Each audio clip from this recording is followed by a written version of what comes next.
दोस्तों, ऑफिशियली प्रेम के इस नए अंक में आप सबका स्वागत है। दोस्तों, आज हमारी चर्चा का विषय है पिछले दिनों यूपी में हुआ परीक्षा, जो कि पुलिस भर्ती की परीक्षा थी, जिसमें 60,000 कांस्टेबल की बहाली होनी थी। हालांकि ये परीक्षा फरवरी 2024 में जस्ट 2024 के चुनाव के पहले की गई, फरवरी में। लेकिन उस समय पेपर लीक के कारण इस परीक्षा को दोबारा कराना पड़ा और इससे योगी सरकार की काफ़ी बदनामी हुई। और इसका कुछ असर जैसे नौजवान लोग होते हैं, वो वेट करते हैं, उसके लिए तैयारी करते हैं कई वर्षों से परीक्षा के लिए, और जब उनके हिसाब से अगर सही परीक्षा नहीं हो पाता है तो उनका एक सपना धूल धूसरित हो जाता है। तो इस जो लीकेज हुआ फरवरी में, जो परीक्षा स्थगित कर दी गई, इसका कारण क्या था? इसका कारण था क्वेश्चन पेपर का लीक हो जाना। तो ये कोई नई घटना नहीं थी। अक्सर यूपी में या इसके पहले की सरकारों में इस तरह की घटनाएं होती थी। अभी हमने राजस्थान में देखा इस तरह की घटनाएं हुई। परीक्षा में पेपर लीक होना एक सामान्य घटना है, क्योंकि इसमें काफ़ी लोगों का सहयोग से ये परीक्षा किया जाता है। तो किस स्टेज पे लीक हो जाएगा, कौन ब्लैक मॉल निकलेगा, कौन काला भेड़िया निकलेगा जो इस परीक्षा के क्वेश्चन पेपर को लीक कर देगा। और ये एक पूरा एक माफिया चलता है।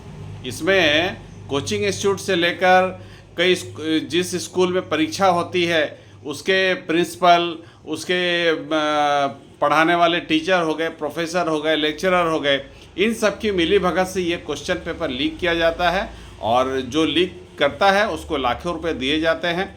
इसके अलावा ये लीक क्वेश्चन पेपर उन परीक्षार्थियों में लाखों रुपए में बेचे जाते हैं और इससे करोड़ों रुपया का वारा न्यारा लोगों का होता है। और इससे क्या होता है कि जो सही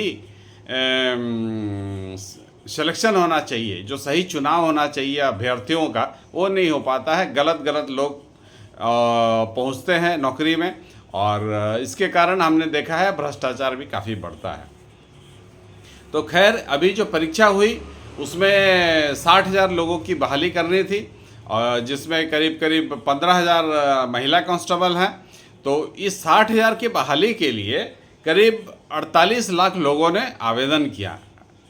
मतलब 48 लाख लोगों ने एप्लीकेशन फॉर्म भरा इस 60,000 पद के लिए। लेकिन जब परीक्षा हुई तो इसको परीक्षा को देने कितने लोग आए? करीब 15 लाख से ज़्यादा लोग इस परीक्षा को देने के लिए आए ही नहीं। तो 48 से 15 घटा दीजिए तो करीब 32-33 लाख लोग ही परीक्षा दिए 60,000 पदों के लिए। ये 15 लाख लोग क्यों नहीं आए? ये 15 लाख लोग सब संदिग्ध वाले लोग थे। कोई किसी का, जैसे बिहार यूपी में होता है, एडमिट किसी के नाम से आया, परीक्षा उसका भाई दे रहा है, परीक्षा उसका चाचा का लड़का दे रहा है, पर उसके बदले कोई और परीक्षा दे रहा है। तो इस तरह के लोग थे और इस परीक्षा को इतने सुचारू रूप से किया गया, इसमें कड़ाई इतनी की गई कि जो नकल करने वाले लोग थे उनकी भी भारी संख्या थी। नहीं तो 5 लाख लोगों का परीक्षा में नहीं बैठना, 48 लाख फॉर्म भरा गया और 5 लाख लोग नहीं आए। इसका मतलब क्या हुआ? इसका मतलब है कि इस तरह के लोग काफ़ी थे और जिससे मैंने सिलेक्शन गलत चुनाव होने का था। क्वेश्चन पेपर लीक नहीं हो पाया। क्वेश्चन पेपर लीक होता तो शायद ये जो 5 लाख लोग नहीं आए, ये लोग आते परीक्षा देने के लिए। और कड़ाई इतनी की गई कि कोई जिसके नाम पे एडमिट कार्ड नहीं है उसके अलावा कोई घुस नहीं सकता। पूरी बायोमेट्रिक जांच की गई। हर अभ्यर्थियों की बायोमेट्रिक जांच करके आधार कार्ड से लिंक करके लोगों को अंदर अलाउ किया गया और पूरा चेकिंग किया गया। तो ये 5 लाख लोग फार्म भरे, अब परीक्षा देने नहीं आए। तो ये मुझे लगता है ये काफ़ी बड़ी साजिश थी योगी सरकार को फिर से बदनाम करने के लिए। फरवरी में जो परीक्षा हुई उससे क्वेश्चन पेपर लीक हुआ, उसमें क्वेश्चन पेपर लीक हो गया और पेपर स्थगित कर दिया गया, वो प्रोसेस ही ख़त्म कर दिया गया, उसमें करोड़ों रुपया का नुकसान हुआ यूपी सरकार को, और वो काम भी नहीं हुआ, और इससे काफ़ी बदनामी हो योगी सरकार की। और इसके कारण 2024 का जो लोकसभा चुनाव था इसमें काफ़ी असर पड़ा। हो सकता है इसके कारण 15-20 सीटें योगी सरकार की कम हो गई, क्योंकि एक सपना होता है, हर विद्यार्थी का एक सपना होता है कि हम सरकारी नौकरी में जाएं, और इसके लिए तैयारी करता है। कोई 2 साल से, कोई 3 साल से दौड़ लगा रहा है, दौड़ की प्रैक्टिस कर रहा है, पढ़ाई कर रहा है। अब जब उनका सपना समय पर पूरा नहीं हो, उनको लगे उनका जो एग्ज़ाम उन्होंने दिया वो ख़त्म हो गया, वो स्थगित हो गया, अब अगले बार फिर से एग्ज़ाम देना पड़ेगा, तो इससे योगी सरकार की काफ़ी बदनामी हुई। तो इस तरह के ब्लैक मोल ऑफिसर जो काले भेड़िया हैं, इस तरह के ये ऑफिसर के मिली भगत के बिना नहीं हो सकता है। तो इस तरह के ऑफिसर इस समय भी यूपी सरकार में है, जो कि कोई ऐसा मौका जाने नहीं देना चाहता है जिससे योगी सरकार की बदनामी ना हो। लेकिन इस बार कड़ाई इतनी थी, और योगी भी ताल ठोक के बैठे थे कि परीक्षा बिना कोई प्रॉब्लम हुए, बिना कोई समस्या किए परीक्षा में कराऊंगा, और उन्होंने करा के दिखा दिए। ये जो परीक्षा हुई, ये करीब 5 दिन परीक्षा हुई और 10 पालियों में परीक्षा हुई, क्योंकि 60 लोगों, करीब 48 लाख लोगों का परीक्षा कराना कोई आसान काम नहीं है। तो खैर योगी सरकार इस कार्य में सफल रही, और इस कार्य को उन्होंने करके पूरे देश को दिखाया कि इस तरह बड़े पैमाने पे भी हम परीक्षा करने में सफल हो सकते हैं। और उम्मीद करता हूँ इससे योगी सरकार की छवि सुधरेगी। और लेकिन योगी सरकार को यहाँ पे ध्यान देना होगा, ये जो 5 लाख अभ्यर्थी परीक्षा देने नहीं आए, ये कौन से लोग थे? इनको उनके घर पे जाके दबिश देनी होगी, भैया तुम परीक्षा दे, तुमने फार्म भरा, आया क्यों नहीं तुमने? तो ये इसके जड़ में जाना होगा, योगी सरकार को इसके जड़ में जाना होगा, ताकि इस तरह की समस्या आगे ना आवे। क्योंकि ये जो 5 लाख लोग कि एडमिट कार्ड बना होगा, इससे काफ़ी करोड़ों का खर्चा आता है। एक आदमी का सारा प्रोसेस चेक करके एडमिट कार्ड बनाना, फिर उसको भेजना, फिर उसके लिए तैयारी करना, उसके लिए स्कूलों में उस हिसाब से व्यवस्था करना कि अभ्यर्थी आएंगे तो परीक्षा देंगे, इसमें करोड़ों का खर्चा आता है। तो ये खर्चा जो आता है, इसका खर्चा आता है, मैन पावर लगता है, तो इसकी भरपाई कहाँ से होगी? योगी सरकार को इसकी भरपाई जो फार्म भरे हैं उनसे लेना चाहिए। क्योंकि एक आदमी फार्म भरता है तो बदले में कुछ पैसा देता है, लेकिन खर्चा, उसके पीछे जो खर्च होता है उस फीस से काफ़ी ज़्यादा खर्च होता है। लेकिन चूंकि सरकार का काम है तो सरकार ये सब मामले में अभ्यर्थियों को छूट देती है, क्योंकि बेरोजगार लोग रहते हैं, इनको सिलेक्शन करके रोजगार में डालने का एक प्रोसेस रहता है। ये एक समाज सेवा वाला काम है, सोशल वेलफेयर वाला काम है। तो इसीलिए सरकारें ये सब काम करती हैं, अभ्यर्थियों से कम पैसा वसूलती है, लेकिन जबकि सरकारी खर्चा इससे काफ़ी ज़्यादा है।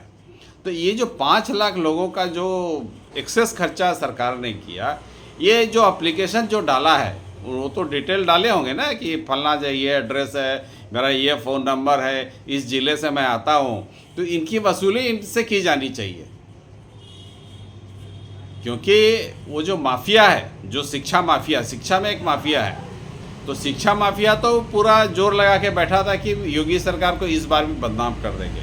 लेकिन योगी सरकार की चौकसी ऐसी थी कि वो अपने कार्य में सफल नहीं हो पाया। लेकिन योगी सरकार को इससे आगे भी सोचना चाहिए, और आगे इस तरह की घटनाएं नहीं हुई, नहीं तो 5 लाख लोगों का नहीं आना एक काफ़ी मायने रखता है। 48 लाख लोगों ने फार्म भरा, 50,000 या 1 लाख लोग नहीं आए तो समझ में आता है किसी का कुछ प्रॉब्लम, वो अभ्यर्थी परीक्षा में नहीं बैठे। लेकिन सीधा 5 लाख, करीब 10% से ज़्यादा लोग परीक्षा देने नहीं आए। तो इसके बारे में योगी सरकार को सोचना चाहिए और इस पे ध्यान देना चाहिए कि आगे से ऐसी घटना ना हो। और इसमें ये मतलब ये किसी ऑफिसर, कोई जो उनके ब्लैकमेल ऑफिसर हैं यूपी सरकार में, जो ब्लैकमेल काले भेड़िए वाले ऑफिसर, उस ऑफिसर को भी चिन्हित करना चाहिए जो इस तरह के कार्य में सम्मिलित होते हैं। क्योंकि ये जो सूची बनती है, इन सूची अगर सही से नहीं बने तो इससे आपको चुनाव भी हार सकते हैं। अभी खुल के बात आ रहा है कि जो चुनाव आयोग के जो अधिकारी लोग यूपी में थे, उन्होंने एक सूची भाजपा वाले को दी या दूसरी सूची सपा वाले को दी। इन दोनों सूचियों में अंतर था, जिसके कारण करीब करीब 40-50 हज़ार, करीब 16-17 सीटें ऐसी रही जहाँ पे भाजपा जो हारी है, 50,000 वोटों का अंतर रहा है। तो लोकसभा चुनाव में 50,000 का वोटों का अंतर काफ़ी बड़ा होता है। तो इस तरह की दो सूचियां बनाना, ये किस ऑफिसर के कहने पे ऐसा हो रहा है? क्योंकि कुछ ऑफिसर अभी भी योगी सरकार में ऐसे हैं जो सपा के प्रति उनकी निष्ठा है।